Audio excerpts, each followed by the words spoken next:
Welcome to the Minimalist Educator Podcast, a podcast about paring down to refocus on the purpose and priorities in our roles, with co-hosts and co-authors of the Minimalist Teacher Book, Tammy Musiowski-Borneman and Christine Arnold. For this week's episode, our guest joining us is Lindsay Durkin. Lindsay is a former teacher, now working as a training manager. She shares her reflections with us about what it's like to transition out of education and what the similarities and differences are between her roles. Lindsay has a master's degree in education, curriculum and instruction and taught first grade for 10 years in both the US and Europe. Throughout her career, Lindsay created and facilitated professional development and coaching sessions on classroom management, behaviour interventions, inquiry-based learning, and effective workshop strategies for K-5 classrooms. She also worked for an educational company where she led virtual workshops for educators and educational leaders across the US. These experiences ignited Lindsay's passion for adult learning, leading her to transition out of the classroom and into corporate training. She is now a training manager for a financial services company. Hello and welcome to today's episode of the Minimalist Educator Podcast. I'm here with Tammy and Lindsay Durkin today. Welcome, guys. How are you both? Doing well, thanks. How are you? I'm good. What about you, Tammy? I'm doing well also. I was going to say well as well, but I feel like that sounds weird. But yeah, no, things are good. Yes. How are you, Christine? I'm good. I'm excited to see Lindsay. It's been a while since I've seen her lovely face, so it's good to have a chat. Which leads us straight into it. Lindsay is my ex-colleague, was a teacher for a full decade, weren't you, Lindsay? Mm-hmm. And I made it to the decade. Yeah. She, got her master's. She was, offering PD for teachers. She worked in different places, including overseas, different roles at school, but eventually made the decision to leave school and leave teaching as a classroom teacher. Still in education in some manner these days, but yes. But yeah, leaving the classroom. And so we really wanted to get her in and have a little chat about that process, but also about life on the other side. What is it like out there? So maybe you could tell us a little bit about your journey with teaching and why you decided to make the move away. Absolutely. Yeah. So, I was definitely one of those people who went into teaching thinking that was the forever job for me. I loved it so much in the beginning, taught first grade. For most of my career, taught kindergarten my first year, loved that adventure. And then was in first grade and loved it for a really long time. And I think towards the end, I just wasn't feeling as fulfilled anymore. And was finding that it was really hard to get to work and was having a lot of the Sunday scaries every day of the week, not just on Sundays. So I was trying to really think about how can I still do something that I love, which is teaching, but just in a different way, or maybe with a different audience. And so I started kind of throughout my career was finding myself doing professional development for teachers and really loved that. And then probably the last 2 years of my teaching career, started looking, on LinkedIn and just kind of looking at what my options would be if I left the classroom, and found a company called Better Lesson, and they are fully remote and they offer professional development workshops and training and like one-on-one coaching for teachers and educators and educational leaders across the US. And so I actually got a job working with them while I was still classroom teaching, and I loved it. I just instantly was like, this is it. This is what I want to do, because I could still teach, but was now really transitioning into that adult learning space. And then that's ultimately what kind of gave me, I think, the confidence and just the boost I needed to be like, this is a good fit. This is something that I see myself in, and just had so many transferable skills to just move right into that. And so decided to leave the classroom and take a huge leap of faith and join an industry that I had no knowledge working in, at the financial services industry, and got myself into corporate training. And now I'm a training manager, and it's great because it's a lot of the same things I was doing with teaching. I get to facilitate, I get to create content on just a bigger scale and in a very, very different way. The corporate world is very different than our teaching world, but it's been really great. It's been over 2.5 years now. I'm really happy in it. I have so many questions. I don't even know where to start. Um, okay, so I'll back up a little bit, maybe. So you had Do mentioned it. when you were teaching the Sunday scaries, but they were happening like Hmm. every day. Can Yes. you pinpoint, because I know this is very relatable for Hmm. people in their roles, can you kind of pinpoint the the cause of that, or was it just kind of Hmm. like everything? Yeah, so kind of talk us through that a little bit. Sorry if it brings up Yeah. any stress, stressing. No, no, I appreciate that though. For me, it was kind of a slow, I want to say slow burn. And maybe it is like, I didn't feel burnt out at the end. So I don't want to use that, but it just over time, I kept catching myself thinking differently than I did before. So for example, when before I went overseas to teach, I was kind of just feeling like, "Oh, I need to shake things up a little bit. Maybe I need to change grade levels or maybe move somewhere else. Maybe that'll help." And so then I moved overseas. It didn't help, right? Because it's kind of the same thing. And then the next thing I can really remember and pinpoint was I have always had really good classroom management, and I always felt very confident in that and my skills there. And I started to feel like I was losing that a little bit. Like I was getting really easily frustrated, whereas before I was super patient, and I wouldn't let those things phase me. And so it was just little things like that that I was like, am I not doing those things because I don't like it anymore? Or is the environment I'm in changing in a way that I now maybe don't fit in that? Um, and then really the final kind of catalyst was in my last year of teaching, I would feel so overwhelmed with, the little kids, they're always saying your name 5,000 times and just so much energy in that room. Whereas before, like I would harness that energy. I lived for that. I was like, oh, this is so great. We're doing workshops. Everybody's doing different things.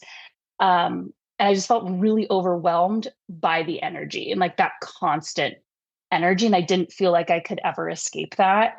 And so that was definitely where I was like, I need to change this because I'm now going to eventually react in a way that's not beneficial for the kids, right? It's not fair if I'm not showing up every day, giving them what they need or being able to give them what they need. Like it's not their fault, right? It's me reacting to it. So those are really kind of the big things where I'm like, changing a grade level is not going to change. I think I need to remove myself from this environment and find something new.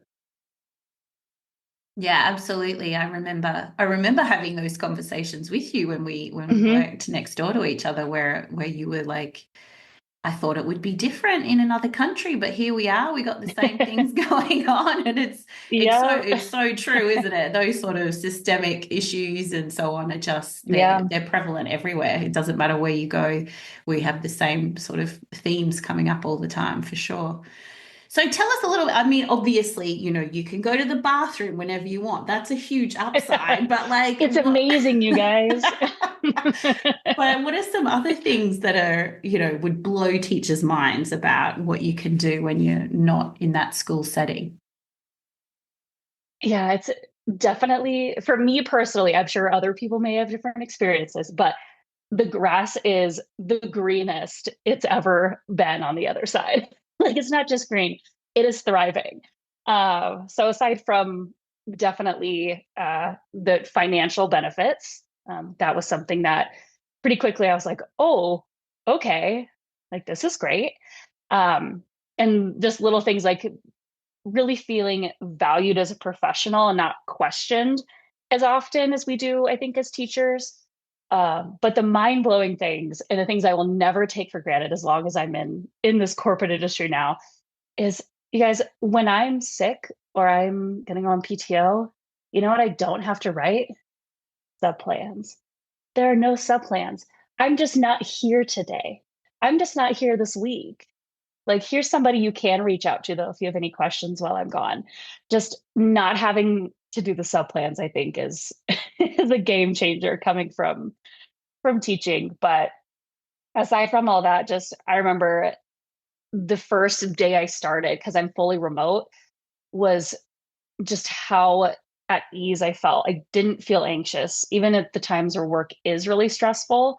At the end of the day, it's truly just like, okay, I'm just going to close my laptop and it's there tomorrow. Like, I don't need to spend all night thinking about it. And it's just been such a game changer for my mental health, physical health, just emotional health. And yeah, it's been pretty life changing for me personally. That's so profound, just many of those things that you said, but like, yeah, the great one of the greatest sources of stress is the subplan. Like Hmm. you're just Yes. almost like I should just go in because I don't want to write this Yeah. thing because it's You probably never get not to relax. right. Yeah. And Yeah. like you're not well and you still have to like mentally do this thing. I'm wondering, so now the shift with adults, so all three of us have Hmm. kind of, gone through this shift where, we were full-time teachers and now, like Christine and I still work in school settings and are in, around kids and but we also work with adults at the same time. So in for you shifting over to a completely different industry, Hmm. what are, this is kind of maybe a weird question, but like, what are the similarities to like teaching kindergartners and teaching adults in like a different industry? Because I'm similarities. Oh, there's similarities. One of the questions I get the most is, um, was it a really hard transition teaching, teaching wise, going from first graders to adults? And I was like, no, no, no. It was probably the easiest transition because there is so much overlap.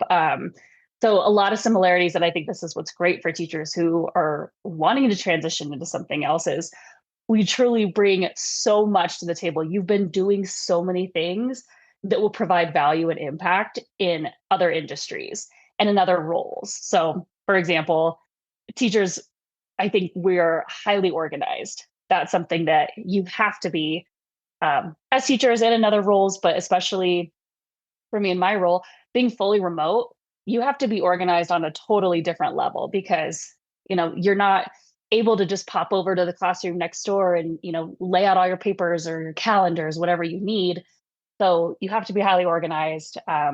Communication, for sure. Even with children, we have to set very clear objectives and expectations, and that is no different with adults. If anything, I find I am still repeating those expectations quite often, and holding people accountable of, hey, we had this conversation. This is what we talked about, right? Here it is in writing, or here it is in this policy. This was the expectation. Did you meet that expectation? So communication, definitely organization, and just that collaborative piece too. And with kids, I think we try to do everything we can to set them up for success. Right? We create resources and we spend extra time working with people, and same with teaching adults, right? They still need those resources. We still have to tap into different learning styles, right? When I'm making resources, I need to make some hands-on e-learns for people. I also need to make maybe video walkthroughs for people who are really visual, and I need to kind of walk you through it myself and show you. So many things that are similar to what I was doing in the classroom with first graders. I think that really helped set me up for success with training adults as well. I was going to ask pretty much exactly that. Like, what do you think are the skills that you get as a teacher that Hmm. helps you? But you've definitely covered that with the communication and that social side and everything. So I'm wondering, is there anything that would hold us back? Something that is common with teachers that would hold us back into moving into other fields, do you think? That's a really good question. I think what would hold people back is first not having the confidence to take the leap in the first place, and there was definitely moments, and I say moments, but it was probably the first maybe 6 months in my role where imposter syndrome was alive and well. I knew that I was a teacher. Other people in the company didn't know I used to be a teacher, right? They didn't know that was my first corporate job, but it lived freely in my brain, that thinking, oh, well, everybody just thinks I'm a teacher. right? And it's so getting past that of like, yes, I was a teacher, but I was a really good teacher, right? Like, so knowing and believing that in yourself of, hey, I did that really well for a long time. Here's how I can provide value in this company here, and kind of switching from I was a teacher to I spent 10 years in learning and development, right? That's what a lot of companies are looking for, are people who can really easily assess gaps in learning and then develop solutions for that. And so I think kind of changing your mindset of, first of all, I can do this. I bring a lot to the table, but then also being able to put in the work. It was not an easy transition. I had to have a lot of just conversations with myself and others of, hey, here's what my resume looks like, and have people be like, what is this? Doesn't tell me anything. Because in teaching, we tend to add a lot of fluff. And that's something that needs to be removed, especially when you're in the corporate world of you need to be very clear and have very clearly defined outcomes, objectives. And that starts very early on with your resume. And it has to show data, it has to show impact. You have to have numbers. And sometimes that's hard for us because we're like, oh, but I provided interventions.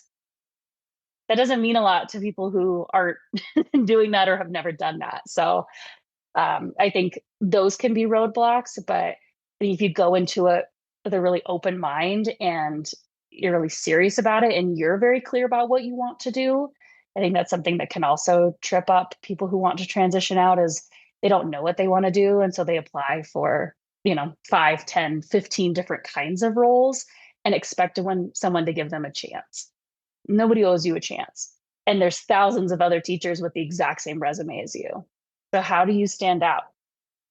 And I know people say, well, once I get to the interview, but you might not. How do you get yourself to that interview?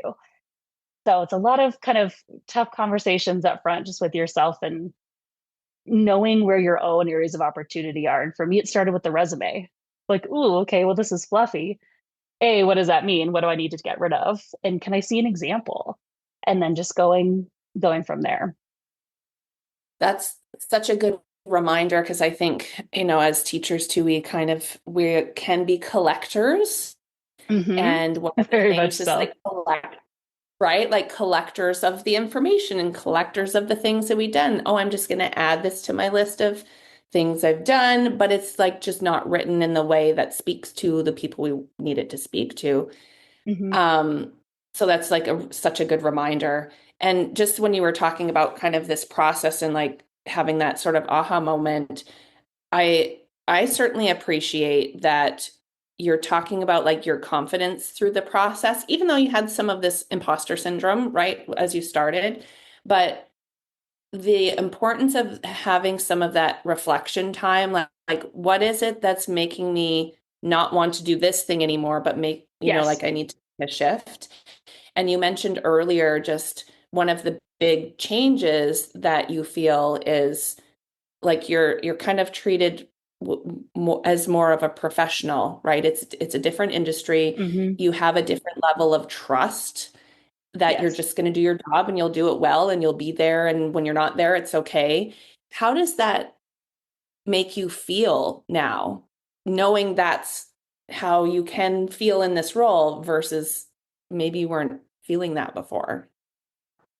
It's amazing, honestly. And I think it just helps when I am presented with challenges, being able to remind myself that I've I've made it through these other challenging transitions, right? And if I can do that and I'm trusted in this role, I can take on really anything else that's thrown at me.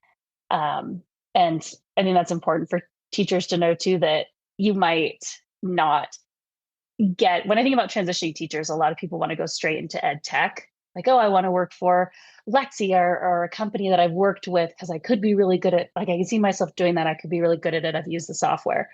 But you might not get that opportunity. So not saying no to, like for me, I went into a completely different industry and had to ramp up and learn very quickly all about something that I was kind of uncomfortable with a subject matter I was not an expert in.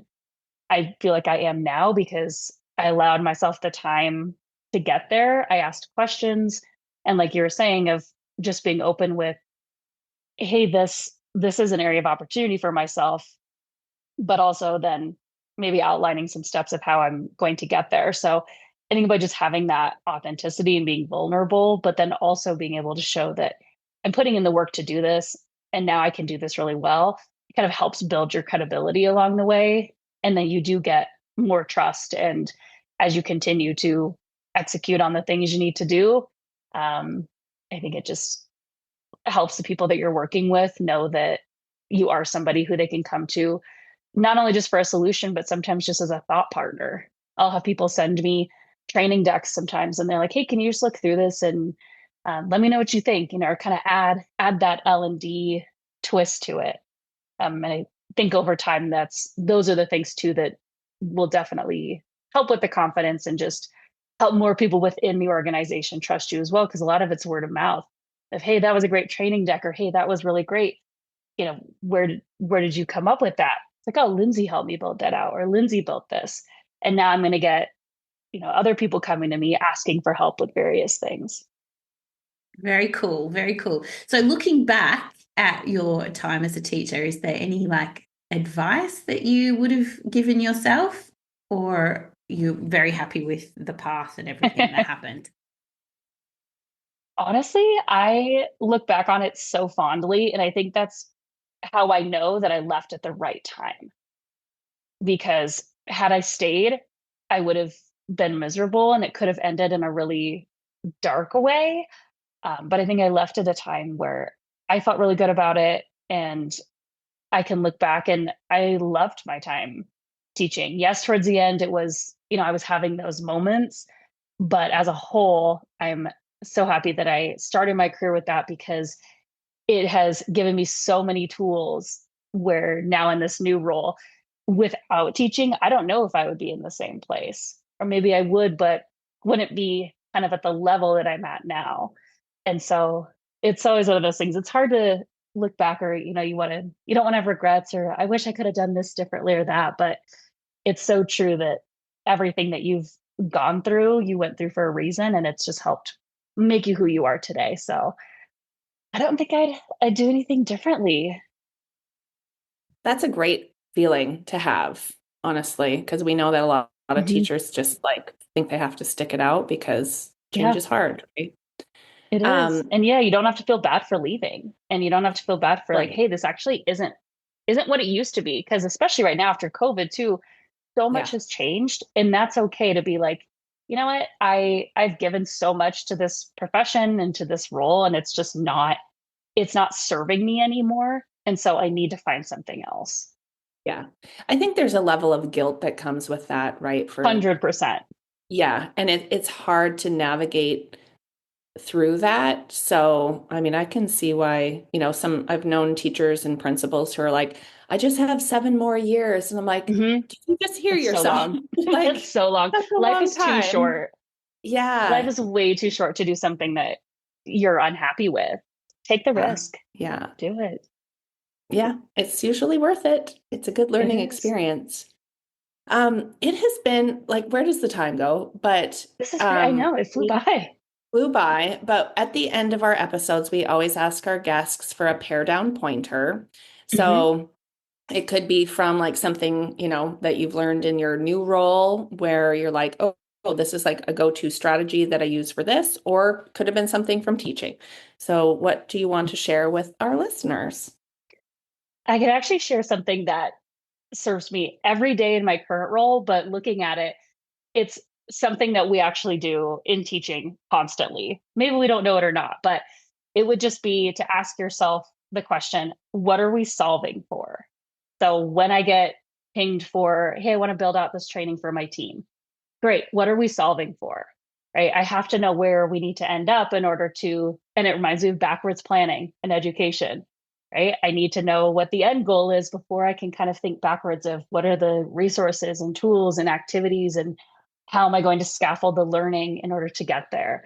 So that would be still one of the things that was big for me in teaching and still is of just understanding what we're solving for and just having very clearly defined outcomes, objectives, and of course deadlines. Deadlines are huge in the corporate world. We love a deadline. Oh my goodness, that's awesome. Thank you so much for sharing your story with us today, Lindsay. I think that's going to be really insightful for lots and lots of people. Absolutely. Thanks for having me. Today's episode was brought to you by Plan Z Professional Learning Services, forward-thinking educator support. Find out more at planzplservices.com. Be sure to join Tammy and Christine and guests for more episodes of the Minimalist Educator podcast. They would love to hear about your journey with minimalism. Connect with them at PlanZPLS on Twitter or Instagram. The music for the podcast has been written and performed by Gaia Moretti.